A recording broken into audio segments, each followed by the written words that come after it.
네, 안녕하세요. 안녕하세요. 네, 이렇게 우리 영상으로 같이 네. 남겨서 우리가 어떻게 이제 유타대학교에 지원을 하면 좋을지에 대해서 같이 이야기를 하고, 네. 그래서 나중에 합격 결과까지도 같이 보면서 유타대학교 우리 지원하는 학과에 어떻게 준비를 하면 좋을지에 대해서 한번 다 기록을 남겨보도록 하죠. 네. 네.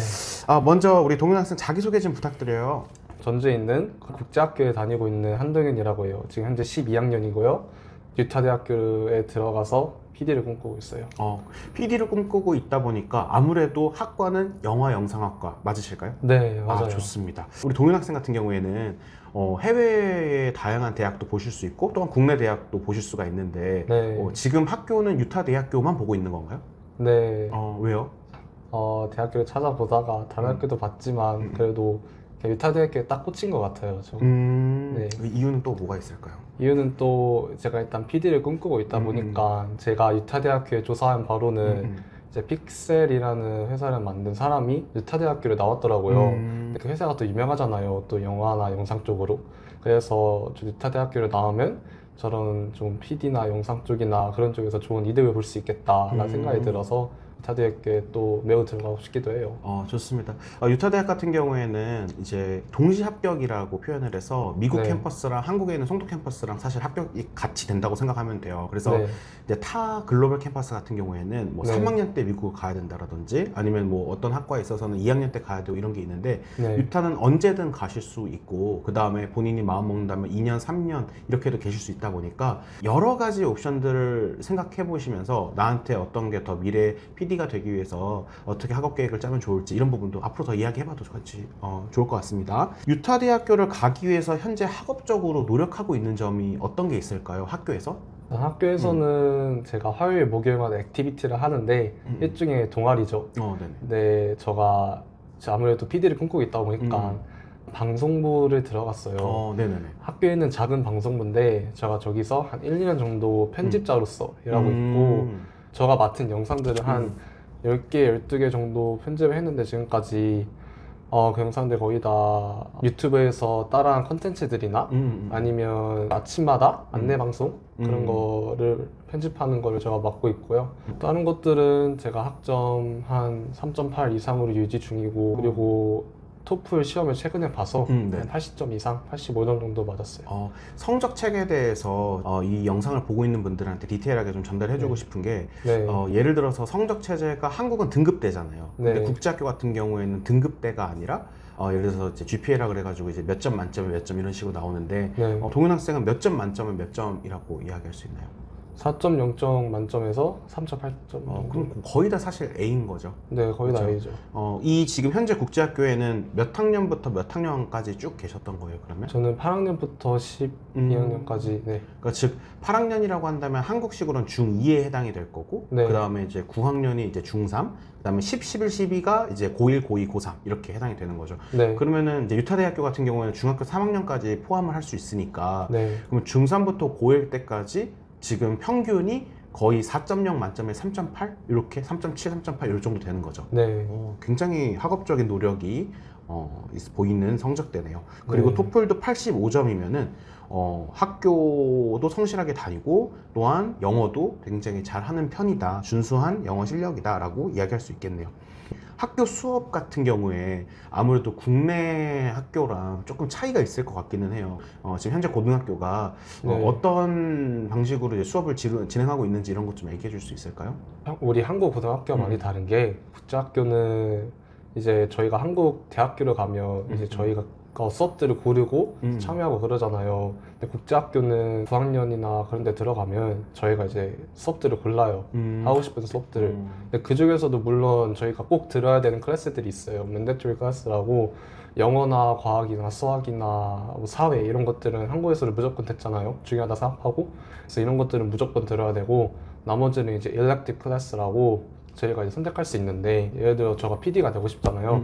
그래서 PD가 되기 위해서 뭐 도움이 되는 클래스를 들을 수 있고 컴퓨터나 뭐 게임 디자인이나 이렇게 관련된 것들 들을 수 있고 네. 아무튼 이렇게 된 것 같아요. 그래서 좀 학과 수업에 대한 다양성이 한국이랑 좀 다른 것 같기는 하네요, 확실히. 네, 좋습니다. 우리 이제 유타대학교 가기 위해서 지금 학교에서 방송부 활동하는 거 이외에도 혹시 유타대학교에서 적응을 잘하기 위해서 뭔가 스스로 하고 있는 점 이런 것들 있을까요? 최근에 제가 방송사로 견학을 갔어요. 음. 좋은 기회가 생겨가지고 그래서 거기서 이제 어떻게 촬영을 하는지 딱 보고 아나운서 체험도 해보고 그리고 거기에 이제 저희가 TV에서 보면 이제 여러 가지 TV 스크린이 있고 딱 큰 기계로 조작하는 게 있거든요. 그래서 그것도 보여주시고 편집을 할 때 어떻게 하는지도 알려주시고 이렇게 해서 방송부에 견학을 가서 여러 가지 체험을 해봤어요. 이 유타대학교 영화영상학과 같은 경우에는 이제 PD가 되기 위한 이런 방송에 관련된 컨텐츠를 또 배우긴 하지만 네. 실질적으로 영화 감독이 되기 위해서 가는 친구들도 되게 많고 네. 그리고 시나리오 작가가 되기 위해서 가는 친구들도 실제로 되게 많아요. 저희 학생들 중에서도 대부분이 영화 감독이 되고자 하는 학생들이 좀 많았던 것 같아요. 그래서 그 실제로 수업하는 것들을 보면은 이제 뭐 1960년대 영화, 70년대 영화, 80년대 영화가 어떤 식으로 다른지 이런 이론적인 수업도 굉장히 많이 듣고 그 다음에 현대 사회에서의 어떠한 이 미디어의 역할이라든지 그 다음에 촬영하는 기법 이런 부분도 굉장히 많이 이제 이론적으로 배우다 보니까 그리고 또 실무적으로도 다루다 보니까 이런 부분은 학교에 가셔서 이론적인 거 같이 병행하시고 그 다음에 능동적으로 본인이 이 PD가 되기 위해서 준비해야 될 것들은 준비해야 될 것 같아요. 본인이 해외에서 PD가 되고 싶으냐 아니면 국내에서 PD가 되고 싶으냐에 따라서 본인이 이제 PD가 되려면 필요한 혹시라도 자격이라든지 그 다음에 어떠한 어떤 구조적으로 이제 어떤 과정을 거쳐야만 PD가 된다라든지 이런 부분들을 대학에 가서 미리 알아놓고 그리고 미리 준비를 하시는 게 좋지 않을까 생각이 듭니다. 일단은 우리는 입시에 관련돼서 이제 실패가 없도록 다룰 건데 기본적인 것들 좀 말씀을 드려볼게요. 네. 기본적으로 우리 유타대학교 우리는 2024년도 가을 학기를 지원할 거예요. 네. 근데 타 글로벌 캠퍼스는 가을 학기 일정이랑 봄 학기 일정이 좀 달라요. 하지만 유타대학교는 가을 학기 일정과 봄 학기 일정이 같단 말이에요. 네. 유타대학교가 8월 4일날 시작해요. 그러니까 즉 2024년도 가을 학기와 봄 학기가 둘 다 8월 4일, 2023년도 8월 4일이죠. 지금 촬영하는 일자가 이제 7월 말이니까 네. 잠시 뒤면은 이제 유타대학교가 오픈을 한다는 얘기예요. 네. 그러면 우리가 준비해야 될 거 사실 우리 국제학교이기 때문에 크게 어려움은 없어요. 그냥 우리 성적증명서 떼는 거라든지 그 다음에 아직은 재학생이기 때문에 졸업증명서가 없기 때문에 네. 기본적인 필요한 서류는 성적증명서랑 어학점수. 우리 유타대학은 조건부가 없다 보니까 반드시 어학점수가 필요하잖아요. 그래서 이 두 개가 일단 기본인데 우리가 추가적으로 여기다 내는 게 우리가 이제 에세이 작업을 할 거고 그 다음에 추천서를 추가적으로 받을 것이고 필수는 아닙니다. 그리고 여기 또 하나 필수가 아닌데 준비할 것은 우리 학교에 대한 부분이에요. 그러니까 즉 이 영상을 보고 있는 다른 자사고라든지 외고 친구들한테 얘기해주고 싶은 게 학교가 좀 특수하잖아요. 네. 그리고 우리 국제학교 같은 경우에도 우리 제가 알기로는 우리 동현 학생이 다니고 있는 국제학교가 또 성적 받기가 쉬운 학교는 아니란 말이에요. 본인이 노력을 열심히 한 부분이기 때문에 이 학교의 특징 그러니까 즉 우리 국내 학생 일반 이제 자사고나 외고 다니는 친구들 혹은 이제 일반 고지만 내신 받기가 어려운 친구들은 추가 에세이를 더 써요. 그래서 나의 성적의 변별력을 조금 더 갖기 위해서 쓰는 거란 말이에요. 그래서 그런 부분이어서 총 써야 될 에세이는 두 개가 있다라고 생각을 해주세요. 하나가 메인 에세이고 하나가 성적에 관련된 학교에 관련된 에세이다라고 생각을 해서 그런 부분들 우리 다룰 거고 지원하는 시기는 저희는 한 늦더라도 지금 7월 말이니까 한 8월 중순에는 다 들어갈 수 있도록 준비하면 좋을 것 같아요. 그래서 현재까지 나와 있는 성적대를 준비해 줘서 그러면 이제 봄학기 성적 나왔잖아요. 네. 그 봄학기 성적으로 놓고 가을 학기 다니고 있는 도중에 우리는 어플리케이션이 끝난다라고 생각을 해주시면 돼요. 도중이보다도 방학 때 끝나는 거죠, 사실은. 네, 9월에 시작하니까 9월 전에는 우리 다 마감할 거니까. 그래서 8월 우리 여름 방학 때 우리 어드미션 어플리케이션은 다 끝낸다라고 생각을 해주시고 그리고 나서 이제 결과가 언제 나오냐면은 대략적으로 한 10월 정도에 나올 거예요. 그래서 10월 아무리 늦어도 11월 안은 다 나올 거니까 그러면 그때 우리는 이제 가을 학기 다니고 있을 거고 이제 합격 발표가 나오잖아요. 그때 이거 같이 보죠.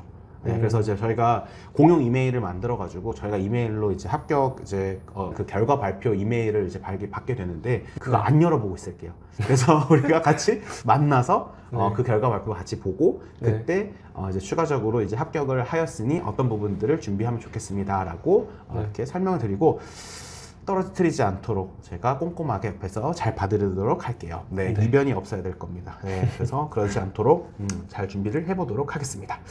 자, 일단은 이렇게 보시면 될 것 같고 제가 지금 필요한 거는 없습니다. 오늘 영상 여기까지 준비하도록 하고요. 네. 제가 이제 우리 에세이는 어떻게 써야 될지 이런 부분도 한번 따로 다뤄보도록 하죠. 네, 네. 고생하셨습니다. 네. 네 감사합니다. 감사합니다.